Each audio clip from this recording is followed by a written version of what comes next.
এবার তাহলে আমরা স্টার্ট করব তার নেক্সট আরো একটা abnormal formation, lamb brush chromosome.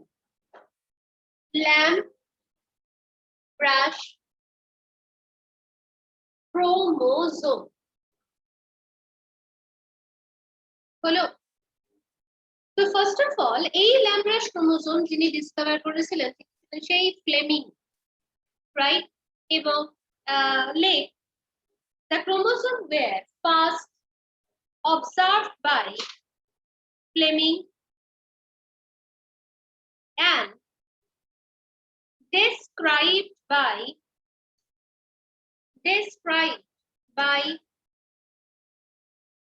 scientist Ruckert, R-U-C-K-E-R-T, Ruckert in the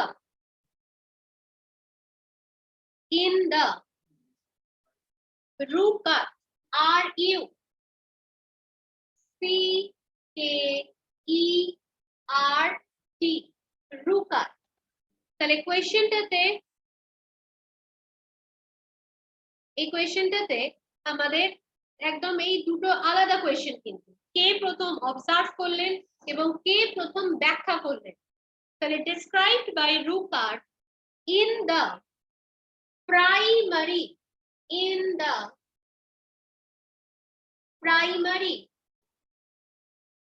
oocyte of Triturus,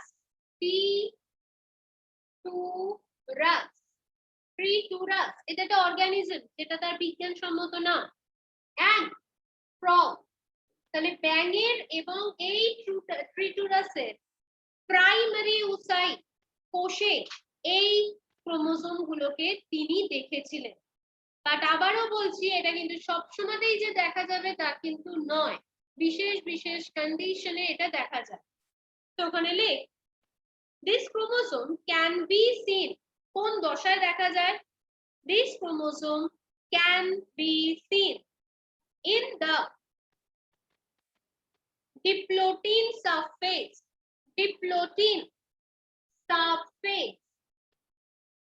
of meiosis 1।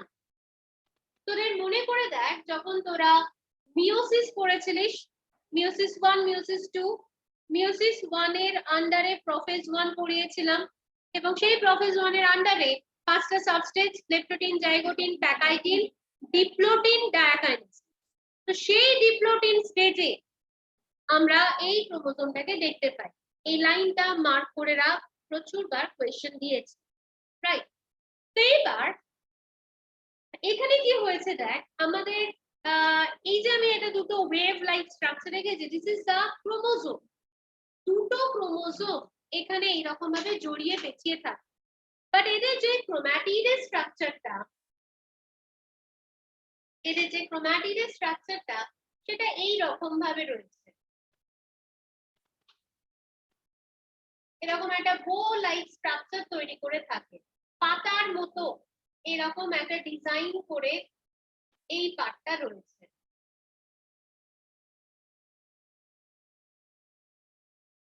Same here, এই ক্রোম্যাটিডের পার্ট গুলো এরকম ভাবে তোমরা দেখতে কত সুন্দর লাগছে একটা ডিজাইন। আমি জাস্ট এটা রাফ স্কেচ করছি, এটাতে আসলে কিন্তু আরো সুন্দর লাগবে। তো নরমাল ক্রোমোসোম না তোর হোমোলগাস ক্রোমোসোম, যেটা সমসমস্ত ক্রোমোসোম, যেটা সেটাতে কি থাকে, এই একটা ক্রোমোসোম আর এই একটা ক্রোমোসোম, এবং এরা কেউ কারোর সাথে জুড়ে থাকবে না। সেই সাইনাপটোনিমাল কমপ্লেক্স এখানে তৈরি হয়েছিল, ওই স্ট্রাকচার। তো সাইনাপটোনিমাল কমপ্লেক্স এখানে তৈরি হয়েছিল, হয়ে তারা এরকম ল্যান্ড টু ল্যান্ড পাশাপাশি রয়েছিল। বাট এখানে সেই বিনুনির মতো একটা আরেকটার সাথে এরকম ভাবে জড়িয়ে পেঁচিয়ে রয়েছে, এবং এই যে লিফ লাইক পার্টটা, ওটা হচ্ছে ক্রোম্যাটিডস পার্ট। তো ওই জায়গা থেকে দেখ, যে যে জায়গাগুলো জুড়েছে, এই যে জায়গাটা, এটা একটা এক্স লাইক স্ট্রাকচার তৈরি করলো, আর সেই এক্স লাইক স্ট্রাকচারের নাম আমরা কি জানি? কাইজমা। তার মানে তোর সেই ডিপ্লোটিন স্টেজেও তো তুই মনে কর কায়াজমা দেখেছিলিস, কিন্তু এখানেও তুই সেই কায়াজমাকে ক্লিয়ারলি ভিজিবল, রাইট? তো ওখানে লেখ এই একটা পার্টকে যদি আমরা দেখি, আমি জাস্ট এই একটা পার্টে একটা এনলার্জড ভিউ ড্র করছি।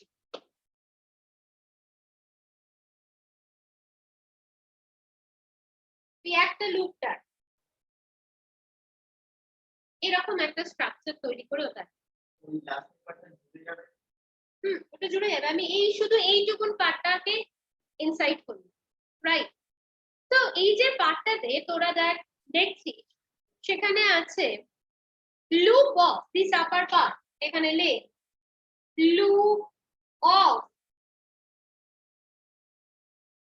extended, loop of extended chromatin, loop of extended chromatin।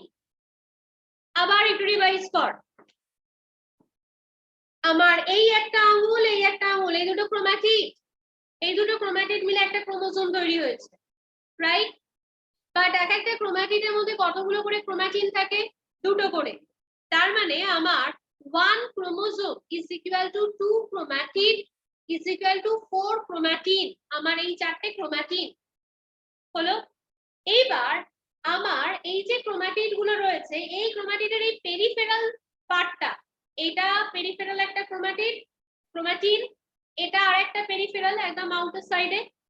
এই ক্রোমাটিন দুটো বাইরের দিকে এরকম ভাবে লুপটা গিয়ে তৈরি করেছে। আমি বোঝাতে পারলাম ব্যাপারটা? তো তার মানে আমার মাঝখানে এই দুটো ক্রোমাটিন রয়েছে, আর এই যে এই ক্রোমাটিন আর এই ক্রোমাটিনটা এই লুপটা তৈরি করে রয়েছে, but through out the length নয়, জায়গা বিশেষে, এবং তাই এই স্ট্রাকচারটা তৈরি। তাহলে এটা তো তোর আমার ক্রোমোজোমে তৈরি হয় না, এবং তাই এই ক্রোমোজোমটার ল্যাম্প ব্রাশ কেন বলা হলো? বোতল পরিষ্কার করার ব্রাশ গুলো দেখবি এরকম হয়, হ্যাঁ? তাই একে নাম দিয়ে দেওয়া হলো ল্যাম্প ব্রাশ। ল্যাম্প ব্রাশের লজিকটা হচ্ছে এটাই। আবারও তুই ইলেকট্রন মাইক্রোস্কোপেই দেখতে পাবি।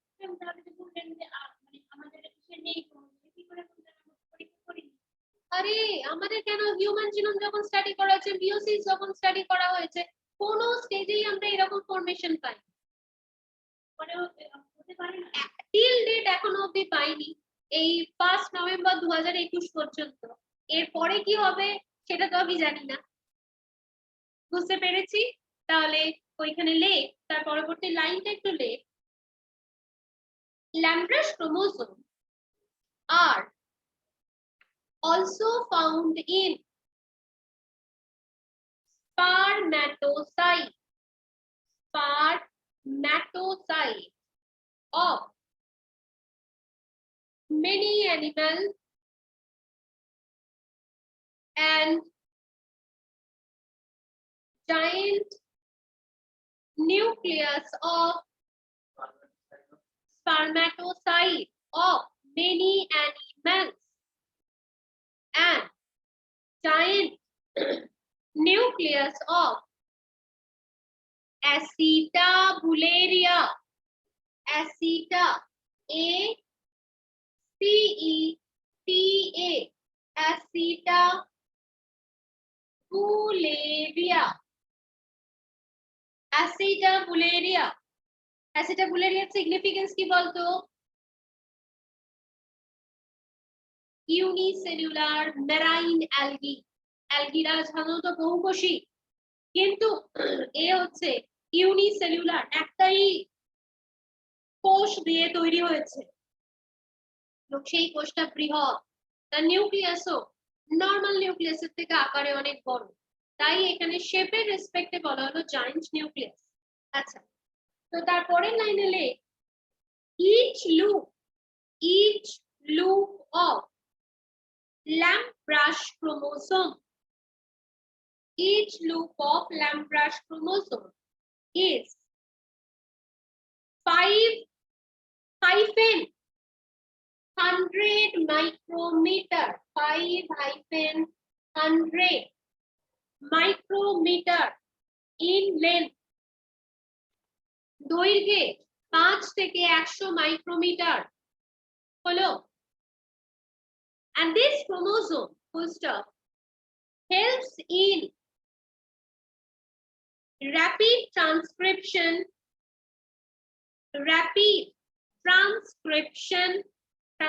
কাকে বলে আমরা জানি, আরএনএ তৈরি হওয়া, and further yolk synthesis, YOLK, কুসুম তৈরি করতে,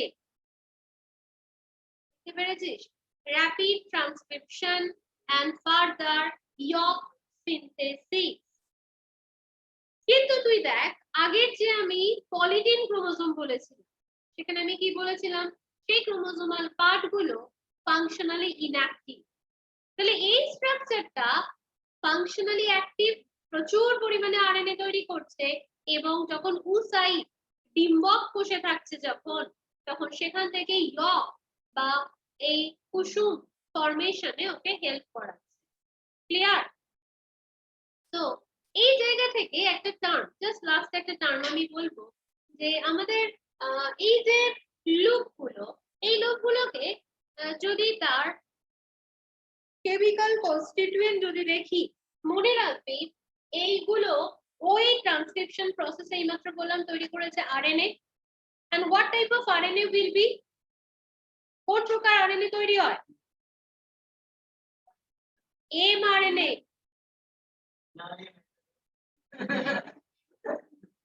তো এই স্ট্রাকচারটা মেইনলি তৈরি করছে messenger RNA plus protein, messenger RNA and protein হলো। এবং এই মেসেঞ্জার আরএনএ আর প্রোটিন তৈরি হয়ে ও একটা বিশেষ গঠন লাভ করে, যাকে আমরা নাম দিয়েছি ইনফরমোজোম। ইনফরমোজোম। তাহলে ইনফরমোজোম কাকে বলে? ইনফরমোজোম হলো মেসেঞ্জার আরএনএ এবং প্রোটিন দিয়ে তৈরি হওয়া একটা অংশ। আর এই যে মেসেঞ্জার আরএনএ, এই তো তোরা দেখেছিলিস যে ডিএনএ থেকে মেসেজ ক্যারি করছে, তথ্য বহন করে, তাই একে আমরা নাম দিয়ে দিলাম ইনফরমোজোম। ক্লিয়ার? তো তাহলে আমাদের কিন্তু আলটিমেটলি এখান থেকে জয়েন্ট ক্রোমোজোম পার্ট আমরা কমপ্লিট করে ফেললাম। দুটো স্পেশাল টাইপ অফ ক্রোমোজোমকে দেখলাম। এন্ড লাস্ট, হ্যাঁ, প্রচুর কোয়েশ্চেন আছে এই অ্যাবনরমাল দুটো সেট অফ কোয়েশ্চেন, মানে ক্রোমোজোমের কোন স্টেজে এটাকে দেখা যায়, ইনফরমোজোমটা কোয়েশ্চেন এনসিইআরটি তে নেই। এনসিইআরটি তে কি শিখিয়েছি? এনসিইআরটি আমাদের গীতা, এনসিইআরটি তে জায়েন্ট ক্রোমোজোম বলেছে, কিন্তু জায়েন্ট ক্রোমোজোম কি, তার হাতি ঘোড়া কি, সেইগুলো তোমাকে পড়তে বলেছে, ওটা সাইলেন্টলি বলেছে, তোমাকে পড়তে হবে।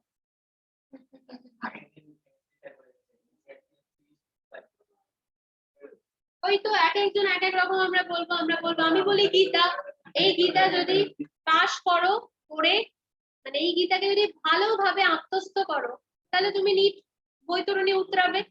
এমনিতেও আমরা আমাদের গীতা পড়ি কেন? আমাদের ধর্ম কর্ম সম্বন্ধে জ্ঞান অবহিত করার। তো এখন তুই ওই গীতাকে পড়, তাহলেই ব্যাস।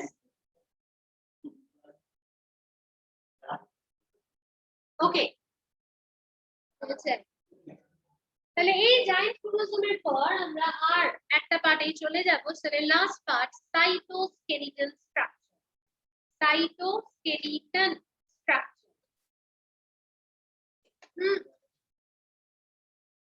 তো সাইটোস্কেলিটনের আন্ডারে আমরা যে দুটো স্ট্রাকচারকে মেইনলি পড়ি, সেটা হচ্ছে আমাদের লোকোমোটরি স্ট্রাকচার হিসাবে সেখানে রয়েছে সিলিয়া এন্ড ফ্ল্যাজেলা, তাই না? Cilia and flagella. So it is cilia and flagella. These are the hair-like outgrowth of the cell membrane. কোষ পর্দার, এটা আমাদের ধর একটা সেল, আর এটা হচ্ছে আমার সেল মেমব্রেন, আমি যেটা এঁকেছি এটা সেল মেমব্রেন। আর এই সেল মেমব্রেনের বাইরের দিকে এরকম এরকম সরু চুলের মতো অংশ কিছু আমরা দেখতে পাই, আর তাদেরকেই আমরা নাম দিয়েছি সিলিয়া অথবা জায়গা বিশেষে ফ্ল্যাজেলা। বেসিক্যালি সিলিয়া ফ্ল্যাজেলার একটা ডিফারেন্স আছে। সিলিয়া জেনারেলি অনেকগুলো হয়, নাম্বারের রেসপেক্টে আমি বলছি, but flagella 1 or 2, maximum 4 to 5, কিন্তু সিলিয়া অনেক। লাইক তোরা বলেছিলিস প্যারামেসিয়াম, মনে কর এটা হচ্ছে সেই প্যারামেসিয়ামের স্ট্রাকচার,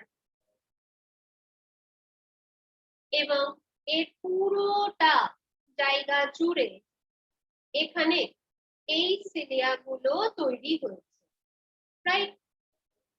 কিন্তু তোরা আবার ডিনোফ্ল্যাজিলেট পড়েছিলিস মনে কর, সেই ডিনোফ্ল্যাজিলেটস এর ক্ষেত্রে এই রকম একটা বডি আমরা দেখেছিলাম, যার দুটো ফ্ল্যাজেলা, এই একটা মনে করতে পারছি, ইউগ্লিনয়েডস এর ক্ষেত্রেও রয়েছে। তো তার মানে আমার এই সিলিয়ার ফ্ল্যাজেলা সোজা কথায় কার আউটগ্রোথ? সেল মেমব্রেনের আউটগ্রোথ। ইট ফর্মস হেয়ার লাইক স্ট্রাকচার। এবং এই ক্ষেত্রে যদি আমরা এর স্ট্রাকচারটাকে যদি স্টাডি করি, মনে রাখি সিলিয়ার ফ্ল্যাজেলা আর স্ট্রাকচারালি সিমিলার, গঠনগত দিক থেকে কিন্তু তারা একই রকম, and they possess some basic parts. একটা লাইন লে, cilia and flagella, cilia and flagella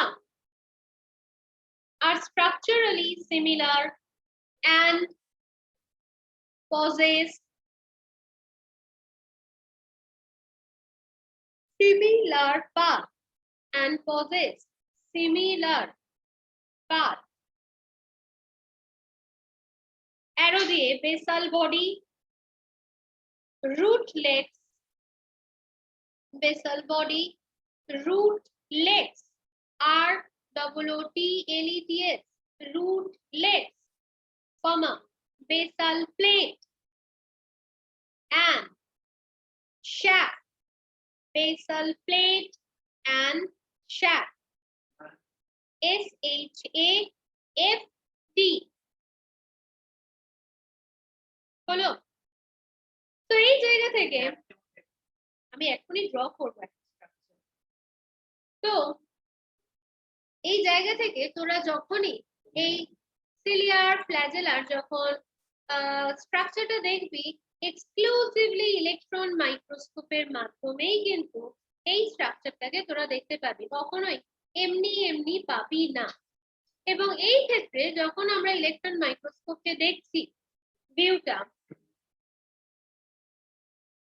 সেখানে মনে রাখবি ওখানে সেন্ট্রোজোম এর মতোই স্ট্রাকচারটা, ডিফারেন্স হচ্ছে সেন্ট্রোজোমের কোনো প্রোটেক্টিভ শীট ছিল না, প্রোটেক্টিভ কভারিং ছিল না, বাট সিলিয়ার ফ্ল্যাজেলার একটা প্রোটেক্টিভ শীট থাকবে। কি অ্যাস্ট্রালের প্রোটেক্টিভ শীট না, ওটা রেডিয়েটিং আর্মস। না না,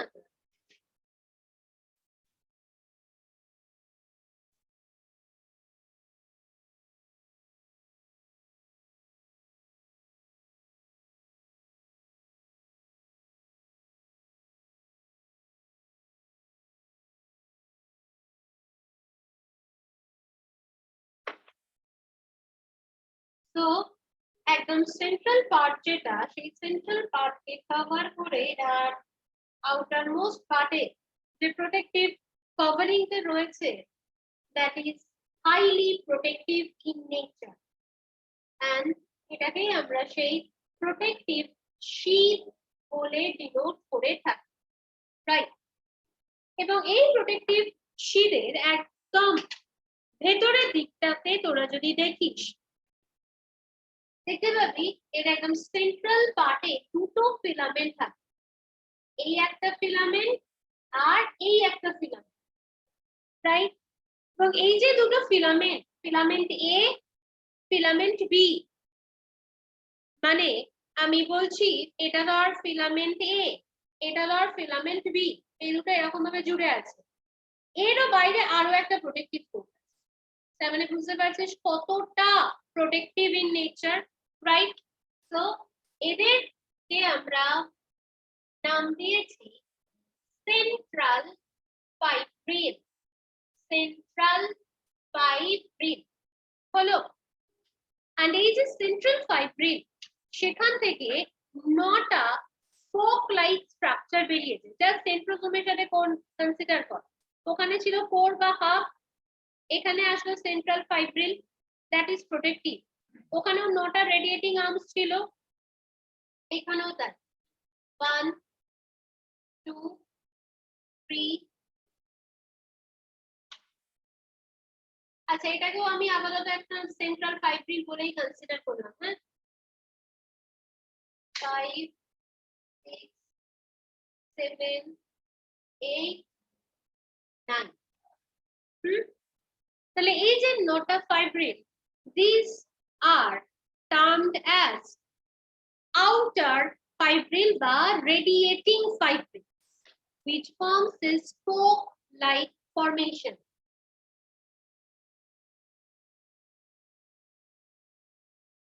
Radiating fibril, clear? আমি যে ভিউটা ড্র করছি সেটা কিন্তু একদম simplified view, electron microscopic simplified view, বা তোরা নেট সার্ফিং করলে আরো একটা কমপ্লেক্স ভিউ পাবি। আমরা সেটা ড্র করব না, তার কারণ আমাদের কোয়েশ্চেনটা আসে এই ভিউটা। আচ্ছা, তো এবার এই যে 9টা ফাইব্রিল, এই 9টা ফাইব্রিল আবারও তৈরি হয়েছে দুটো করে সাব ফাইব্রিল দিয়ে, দেখতে পাচ্ছিস? বাট এই জায়গাতে ডিফারেন্সটা আমাদের ইয়ের সাথে, ওখানে ছিল 3টে করে প্রোটিনেশিয়াস স্ট্রাকচার,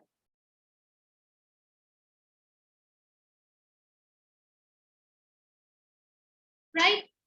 এবং এই জায়গা থেকে এদেরকে আমরা বলে দিচ্ছি পেরিফেরাল ফাইব্রিল পার্ট, এদেরকে আমরা বলছি peripheral fibril, right?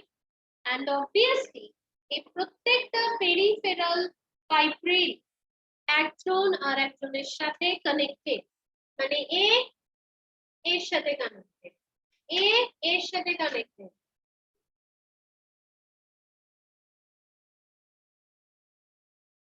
Clear? So ultimately এ তৈরি করে দিল একটা চাকার মতো ওরিয়েন্টেশন, এবং এই যে কানেকশনটা, এই কানেকশনটা কিন্তু একটা close radiating spoke like structure তৈরি করে দেয়। তো এবার তাহলে আমাদের ওই যে স্ট্রাকচার গুলোর নাম বললাম, বেসাল প্লেট, শ্যাফট, এইগুলোকে কোথায় কোনটাকে আমরা বলছি দেখ। বেসাল প্লেট মানে হচ্ছে আমার একদম সেন্ট্রাল পার্টটা, রাইট? যেটাকে আমরা এখানে কোর বা হাফ বলছি, ওইখানকার পার্ট। এরপরে দেখ রুটলেটস কাকে বলবো, এই যে জায়গাটা যেখানে ওরা এই কোর বা হাফ গুলোর সাথে অ্যাটাচ হয়েছে, বুঝতে পারলি? এটাকে বলছি রুটলেটস। 9টা ফাইব্রিল যে পোরশনটাতে অ্যাটাচ হয়ে রয়েছে তাকে আমরা বললাম রুটলেটস, রাইট? এন্ড শ্যাফট কাকে বলবি, এই যে আমার 9টা ফাইব্রিল তার প্রত্যেকটা দুটো করে সাব ফাইব্রিল দিয়ে তৈরি হয়েছে, এই পার্টটাকে আমরা বলবো শ্যাফট, রাইট? তাহলে আমাদের টোটাল স্ট্রাকচারটা কে আমরা বললাম বেসাল বডি, প্রোটেক্টিভ শীট, মাঝখানের পার্টটাকে বললাম কি বলেছি, সেন্ট্রাল ফাইব্রিল বা যেটাকে কোর বা হাফ, আর তারপর থেকে রুটলেটস গুলো তৈরি হচ্ছে যেখান থেকে 9টা ফাইব্রিল ফর্মেশন হয়েছে। So this is the entire structure of the cilia flagella, but পার্থক্য এখানে দুটো, সেন্ট্রোজোমে ওখানে 3টে সাবফাইব্রিলার প্রোটিন দেখেছিলিস, এখানে দুটো, and that's why এই কোয়েশ্চেনটা তোদের হচ্ছে 9+2 অ্যারেঞ্জমেন্ট। তোদের দেখবি একদম পেটেন্ট কোয়েশ্চেন থাকে, cilia and flagella shows 9+3 arrangement, 9+2 arrangement, 9+0. It is always 9+.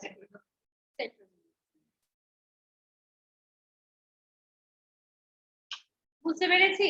এবং এই ক্ষেত্রে এই সিলিয়া এবং ফ্ল্যাজেলা তোর মুভ করে এবং সেই মুভমেন্টের মাধ্যমেই একটা সেল এক জায়গা থেকে আরেক জায়গায় মুভ করতে ক্যাপাবল।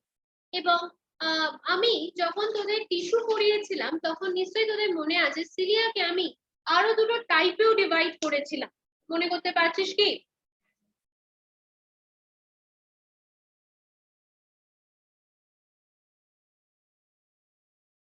কেউ পারবো মনে করতে? What are the types of cilia?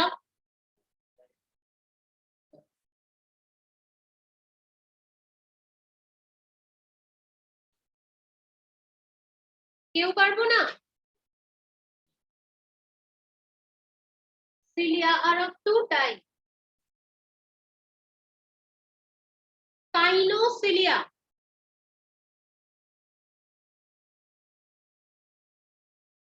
and stereocilia. Kinocilia and stereocilia. Kinocilia কাকে বলে? এটা ধর একটা সেল, এইখানে এইগুলো হচ্ছে বেসাল গ্রানিউলস গুলো। তো এখান থেকে এক একটা সিলিয়া তৈরি হয়েছে, রাইট? তাহলে এই সিলিয়া গুলো এদেরকে বলা হয় কাইনোসিলিয়া। প্রত্যেকে থেকে আলাদা এবং তাদের কিন্তু একটা ফ্রি মুভমেন্ট হবে। আর স্টিরিওসিলিয়া কাকে বলবি? এই সেল মেমব্রেনটা এরকম ভাবে যদি ফিঙ্গার লাইক প্রজেকশন তৈরি করে তখন তাদেরকে বলবি স্টিরিওসিলিয়া, যেটা আমরা দেখতে পাচ্ছি বিল্লির ক্ষেত্রে। ইনটেস্টিনাল ওয়াল ক্ষুদ্রান্তের অন্তর্গাত্রে উপস্থিত বিল্লি is an example of stereocilia. This is the expansion of the cell membrane. কোষ পর্দা প্রবর্ধক তৈরি করেছে যাদেরকে আমরা বলছি স্টিরিওসিলিয়া। হলো? সুতরাং এইটা কিন্তু এইভাবে মনে রাখ। তো আলটিমেটলি আমাদের সেল চ্যাপ্টারটা কিন্তু শেষ হয়ে গেল। আই হোপ আমরা সবাই পড়া বুঝতে পেরেছি।